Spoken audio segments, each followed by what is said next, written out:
Aku diselingkuhi calon istriku di hari pernikahan. Tapi kini, takdir mempertemukanku dengan Menur. Cinta yang tak hanya setia, tapi juga pantas untuk kuperjuangkan. Mobil Jeep Rubicon sudah terparkir di depan rumah. Kailan dan Menur bersiap kembali ke Jakarta. Mereka berjalan menuju mobil bersama Pak Benny, sementara Anggi, ibunya, dan Denny menyusul di belakang. Namun, saat Pak Benny hendak masuk mobil, Anggi tiba-tiba menahannya. "Bapak nggak boleh naik mobil itu," serunya. "Kenapa, Anggi?" tanya Bapak heran. "Itu cuma mobil sewaan. Nggak pantas Bapak naik itu. Bapak ikut mobil Mas Denny aja. Lagian nanti tinggal bareng aku di Jakarta," jawab Anggi sinis. "Bapak nyaman sama Menur. Dia yang urus Bapak selama ini. Kamu kan sibuk, 2 hari baru pulang. Kita naik mobil Denny saja, gak pantas naik mobil Kailan." Menur menatap Bapak dengan lembut. "Bapak ikut saja sama Ibu dan Anggi. Kalau mau ke rumah sakit, tinggal telepon, nanti Menur jemput." Pak Benny akhirnya mengalah. Denny membuka pintu Fortuner dengan gaya bangga. Padahal itu mobil milik Kailan yang dipinjam keluarga Denny. Kailan hanya tersenyum miris. "Mas, Ibu ikut kita ke Jakarta?" Menur bertanya. "Iya, Ibu sendirian di sini. Aku nggak tega ninggalin," jawab Kailan. Kailan menyadari sesuatu. Mungkin Menur tidak nyaman tinggal bersama mertua. "Sebaiknya aku bayar orang saja untuk jaga Ibu di sini, Dek.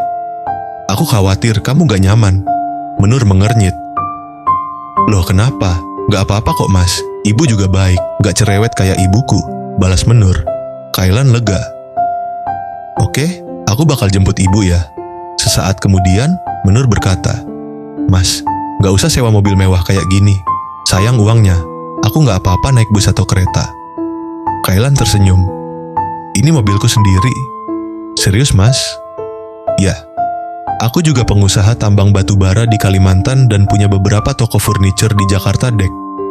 Menur tercengang. "Mas ngomong gini buat nyenengin aku, ya?"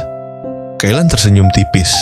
Ia tak berniat memaksa Menur untuk percaya, tapi juga tak ingin berbohong. Sebuah mobil melaju kencang, dan cipratan air dari genangan menghantam mereka. Dengan sigap, Kailan menarik Menur ke pelukannya, melindungi tubuh istrinya agar tak basah. Anggi dan Denny yang berjalan di belakang mereka. Anggi melihat Kailan yang begitu mesra memeluk Menur. Denny justru bersembunyi di balik Anggi, membuat Anggi terkena cipratan air kotor. Bajunya basah dan kotor. "Mas Denny," bentak Anggi. "Kenapa kamu malah berlindung di belakang aku? Aku harus jaga bajuku tetap bersih. Aku ada pertemuan bisnis," jawab Denny enteng. Anggi menatap Kailan yang penuh perhatian pada Menur. Rasa iri membuncah, pelukan dan cinta miliknya dulu, kini milik Menur. Ia sadar telah membuang sesuatu yang lebih berharga, lebih dari harta, yaitu cinta. Dalam perjalanan, "Mas, kamu tadi lindungi aku karena Anggi, ya?" Kailan menatap Menur. "Enggak, itu refleks. Kamu istriku. Cinta atau tidak, aku tetap harus melindungimu." Menur tertegun. Ada getar hangat dalam hatinya, benih-benih cinta mulai tumbuh di antara mereka. Kisah ini mengajarkan bahwa laki-laki sejati tidak diukur dari banyaknya harta yang dipamerkan, tetapi dari ketulusan, keberanian, dan tanggung jawabnya dalam melindungi orang yang ia pilih untuk cintai.